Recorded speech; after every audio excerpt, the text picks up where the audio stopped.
Good morning, everyone. Welcome. Thanks for coming today. My name is Judge Madison County, and I'm the supervising judge of the Family Division of Madison County. It is my pleasure to be here with you today.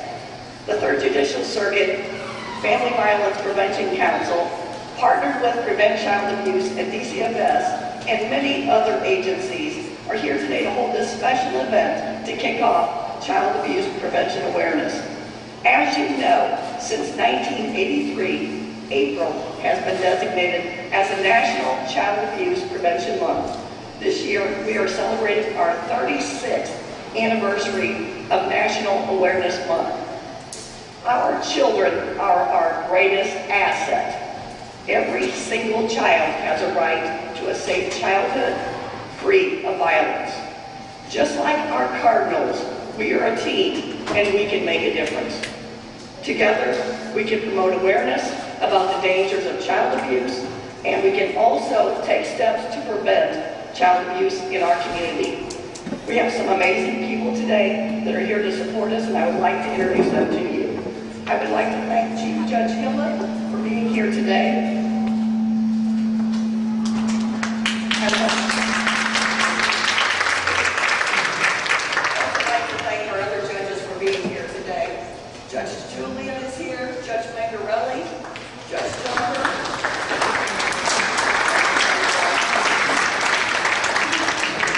Thank you. And also thank our elected county officials for being here today. Kirk Prenzler, our Madison County Board Chairman, is here today. The coroner is here today. Gibbons, our Madison County State's Attorney, is here today. We thank all our county officials. We thank them for being here today. If I missed anybody, I'd also like to thank a few other special people. Tina Cole, our 3rd Judicial Circuit Family Violence Prevention Coordinator, is here today. Terry Coley, our Trial Court Administrator, is here today. They have done an amazing job setting us up. We also have some amazing other people that are here today and an amazing group of speakers. So let's get started. I would first ask our Madison County Board Chairman to step forward and to read the proclamation, please. Thank you. Thank you, everyone, for showing up today. Whereas every child deserves to grow up in a nurturing environment free from abuse, neglect, violence, and endangerment of any kind. And whereas child abuse prevention is a community responsibility, and finding solutions depends on involvement among all people. And whereas communities must make every effort to promote programs that benefit their children and families. And whereas effective child abuse prevention programs succeed because of partnerships among various agencies, schools, religious organizations, law enforcement, and the business community.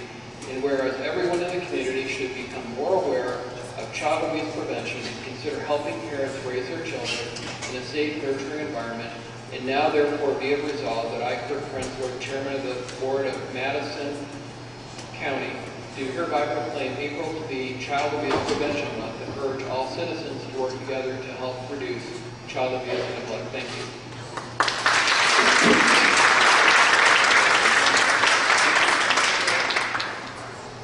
Thank you so much for coming. I would like to introduce our next speaker. Our Chief Judge, David Hill, is here today to talk about our new addition to the courthouse that we're very excited about. Thank you.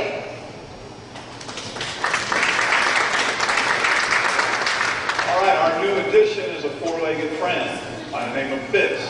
And before Fitz is brought out here, I went to, Fritz is already brought out here. He's the star of the show here today.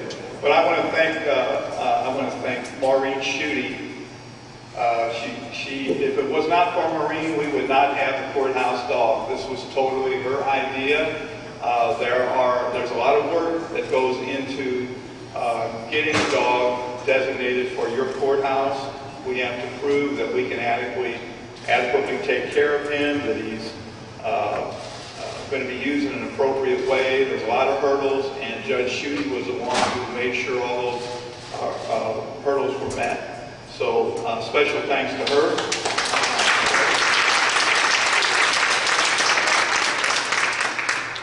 a big purpose, a big use of FITS is going to be to assist our children.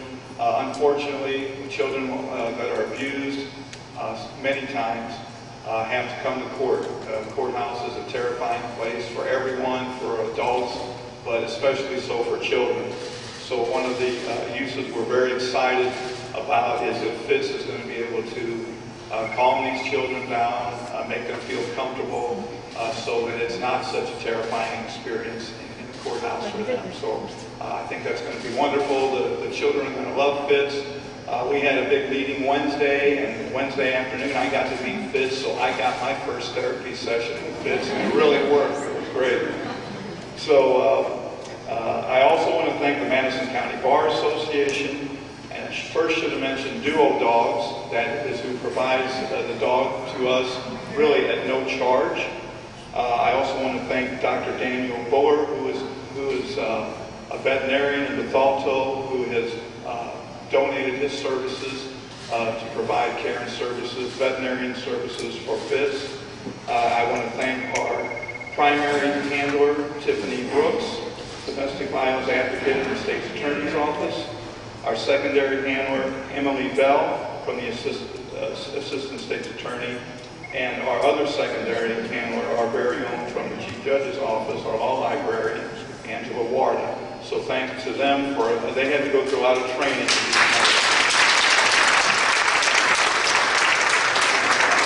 With that, good luck with this.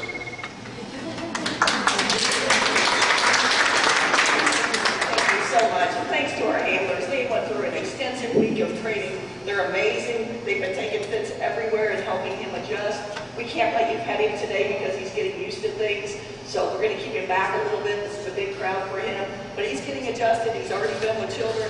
He is making a difference. We thank all of you. You're amazing. Thank you. Thanks also to our Madison County Bar Association for funding FITS. You guys are tremendous, and we thank you so much. Also to our state's attorney and to our public defender for cooperating and for helping us get FITS. But especially shout out to Duo Dogs, because FITS is 2 years old. Tracy Liston, Nadine Wennick have been amazing, and FITS is specifically trained to do his job. He is 2 years old. He's been in training for 2 years. So thank you so much. Thank you. All right. Our next speaker here today I would like to introduce you to is Tara Winters from Prevent Child Abuse Illinois. Thank you.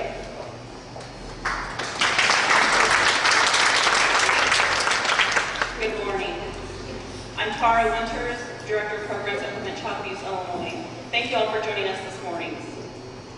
We come together today to announce and recognize April as Child Abuse Prevention Month. It is a time to celebrate the good things our communities do to promote healthy child development and help prevent child abuse and neglect.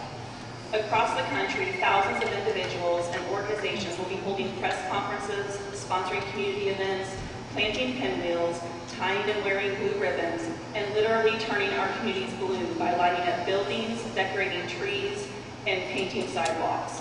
All of this is to raise awareness that all children deserve great childhoods, and we all have a role to play in preventing abuse and neglect. Preventing abuse and neglect is about keeping children safe. Safe in their homes, safe in their schools, and safe in their communities. Our communities. That safety must be our main concern, and that safety must stretch throughout their infancy, their childhood, their teen years, and into their adulthood. We now know if the child experiences trauma in their childhood from abuse and neglect, that child can experience lifelong consequences, including health, mental health, and substance abuse issues. As adults, we have a responsibility to keep children safe. So what can we do? Parents can learn right from the start about safe sleep environments for their babies. A safe sleep environment means babies sleep alone, on their backs, and in a safe crib. Parents can learn about shaken baby syndrome, and that shaking a baby or toddler can be deadly. Parents can learn the facts about child abuse, child sexual abuse, and neglect. Maybe most importantly, parents can reach out for help when they need it. In a national survey, 94% of parents said they needed help of some kind. 86% said they would be grateful for services, child care, or other support. However, in a separate study, fewer than 20% of parents said they would actually seek help. Parenting can be one of the hardest jobs we do. We don't hesitate to reach out for help when our car breaks down and we need someone to fix it. So we shouldn't hesitate to reach out when we need help being a good parent. What about the rest of us? What can we do? Lawmakers can fund programs and pass laws that put children and child safety first, like supporting home visiting, early intervention, child care, preschool, and after-school programs. Educators, law enforcement, civic groups, faith-based, and other organizations can create a culture where no one is afraid to come forward and talk about abuse. The media can tell the stories of child abuse, but also can make sure they give equal time to the solutions and resources that are in the communities to help struggling families. And finally, all adults, each one of us, can know that substance abuse, mental health issues, domestic violence, and unsafe communities all put children at risk, and we can pay attention to our families, our friends, our neighbors who are dealing with these problems. We can learn the warning signs of abuse and neglect, and we can pay attention to the children that are in and around our lives. As adults, it is our responsibility to pay attention, to speak up, and to be willing to have the difficult conversations about preventing child abuse and be part of the solution. The more we can show people how simple actions prevent child abuse, the more people will understand what prevention is.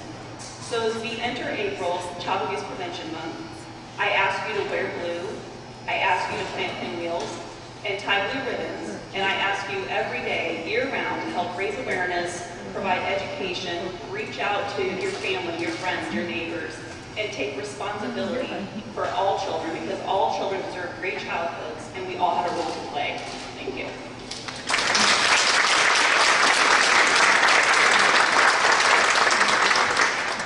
Thank you so much. We appreciate you being here today.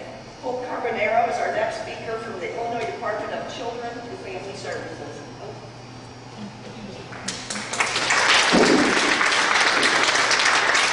Leave it to me to always be on the wrong side of the room, fight my way through the crowd. I just want to say it's just a blessing and honor for me to be here today. I'm Hope Carbonero, and I'm the DCFS Regional Administrator for 7, which is 34 counties, most southern part of Illinois.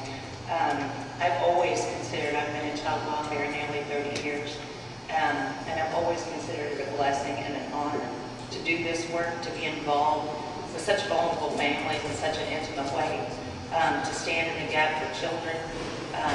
And I just want to say thank you for so many people that are here, for our judges and our court officials and our community members. And I know my team is counting on a shout out to DCFS and our private agency partners who are on the front line every day. And we consider ourselves first responders when it comes to child abuse and neglect, and to try to stand in the gap for those children. But we also know that to truly help a child, we have to help the family. Reunification and helping children is about healing their whole family. The permanency is around what the child wants and the child's time frame, not ours. And we know as a system we often take way too long. And so part of the things that we are looking forward to in the coming year, we are enhancing our ability to really surround a family with support through a more robust child and family team meeting process that is rolling out here in Southern Illinois. And I'm proud to have a team that can take on something new.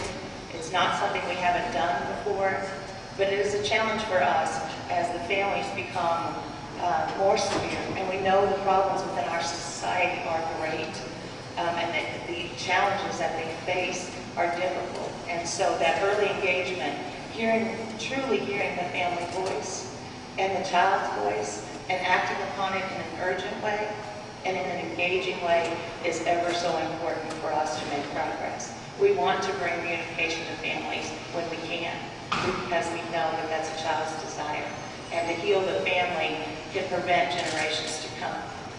We also know that there are times when that's not possible, and that adoption and guardianship are goals for our families as well.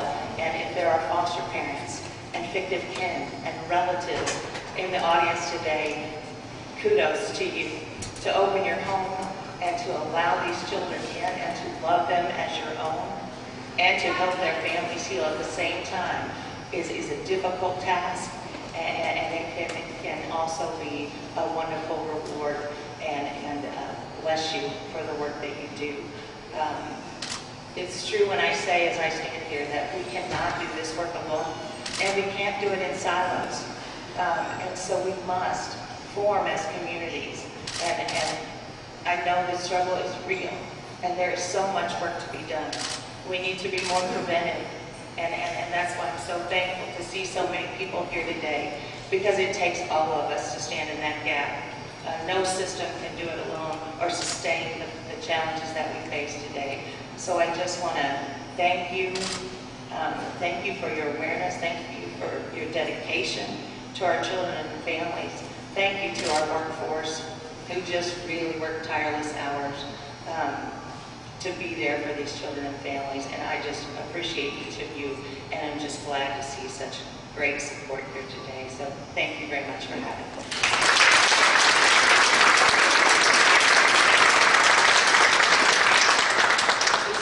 We appreciate you coming today.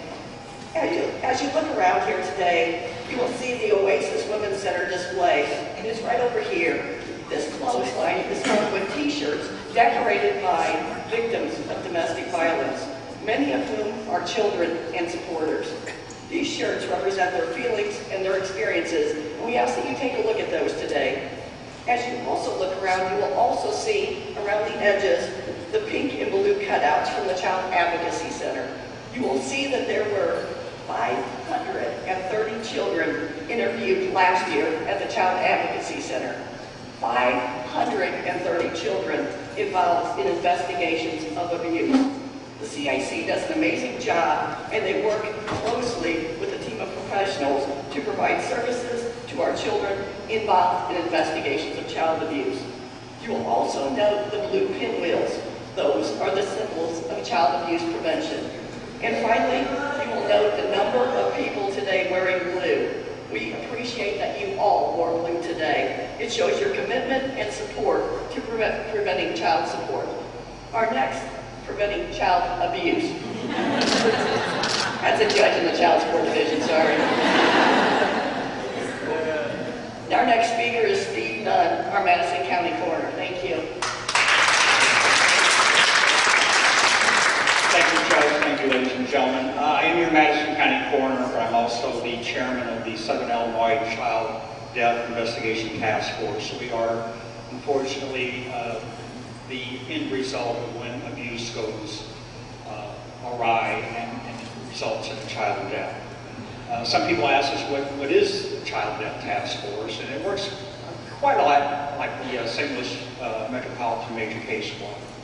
The Child Death Task Force was created in 2010 and is comprised of state and local law enforcement investigators, coroners, prosecutors, Illinois Child Advocacy Center, and the Department of Children and Family Services, and is funded by DCFS.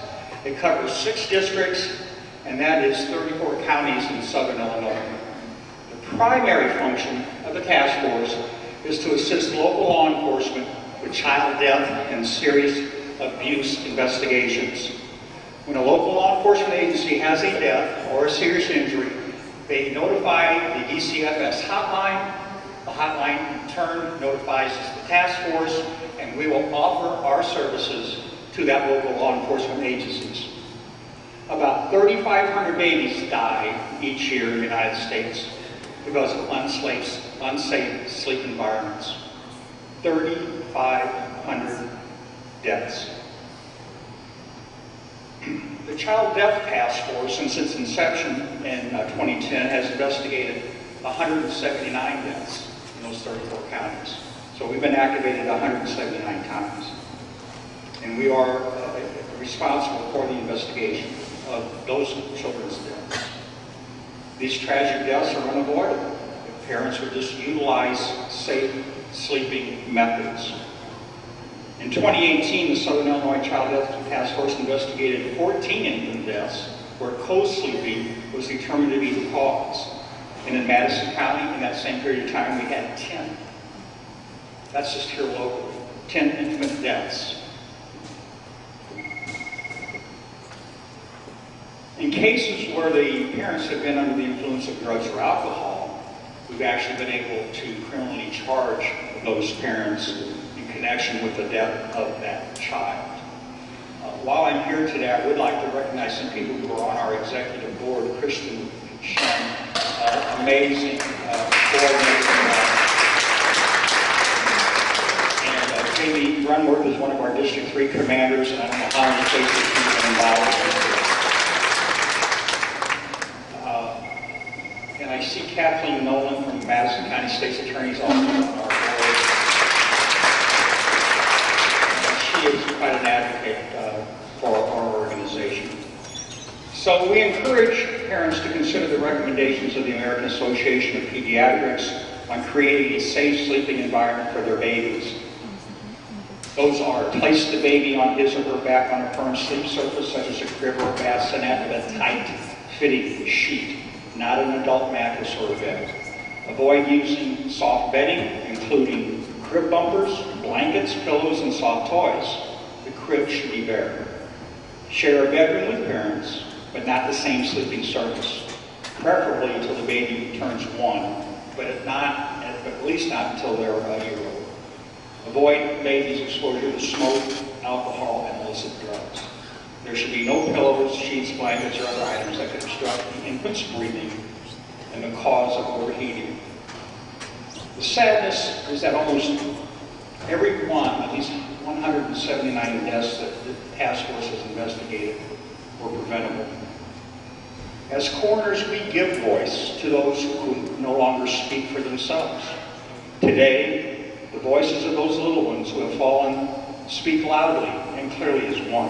They cry out as they wish they would have had their safe space, a place to rest and sleep, awakening to the joy of each day, to grow and experience life and love and behold the future in all its richness, splendor, and glory. Those voices ask only that they wanted their life. And today and beyond, we must hear what they say, advocate for what they say, and never, ever let their tragic deaths be in vain because of the absence of a lesson learned. Thank you.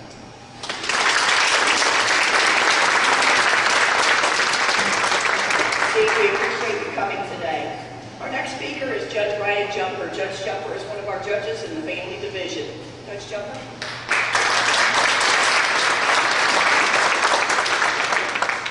Good morning. My name is Ryan Jumper. I'm an associate judge in the Family Division in the courthouse right next door. It's a privilege to be here with you this morning. I thought a lot about what message I was going to deliver to you today, and I've settled on what I believe is the most profound. That's thank you. Thank you from the 9 circuit judges and the 13 associate judges. Thank you from our court staff and our county officials. Thank you from every member of the communities that you guys serve in around the area. One of our obligations as judges is to see people who practice in not being seen. To that end, the judges in the county have invested in training. This year, sitting 3 of us, Judge Tagarelli, Judge Foster, and myself, to the National Judicial Institute on Domestic Violence Training Center. The NJIDV is a partnership between Futures Without Violence, the National Council of Family Court Judges, the U.S. Department of Justice Office on Violence Against Women. And here is some of what I learned. Almost 30 million American children will be exposed to family violence before they turn 17. And although those children will respond differently to that trauma, not all are traumatized or permanently harmed, protective factors can greatly improve the outcomes for those children. Research from the NJIDV has shown that the #1 protective factor is the presence of a consistent, supportive, loving adult. And so then what that tells me is as I look around this room today, is that I see that I'm surrounded by superheroes. Okay? So pick up your capes on the way out. See the t-shirts over there. Pretty nice capes. You answer the call when no one else will. You go to places no one else wants to go. You see people that others can't see. said, you're superheroes. The work you do is important. The work you do is changing lives, saving lives, and transforming your community for the better. I want you all to know the judges in Madison County have your backs. We'll keep facing the challenges with you. We've added support like Fitz the dog has already been introduced today. And if you haven't already seen it, please come next door to the family division on the second floor and see our children's playroom next door. We recognize the trauma that everyone goes through when dealing with the court system, but particularly children. And we want you to know we're there with you, standing beside you, and whenever you need us, we're there to answer the call along with you. Thank you.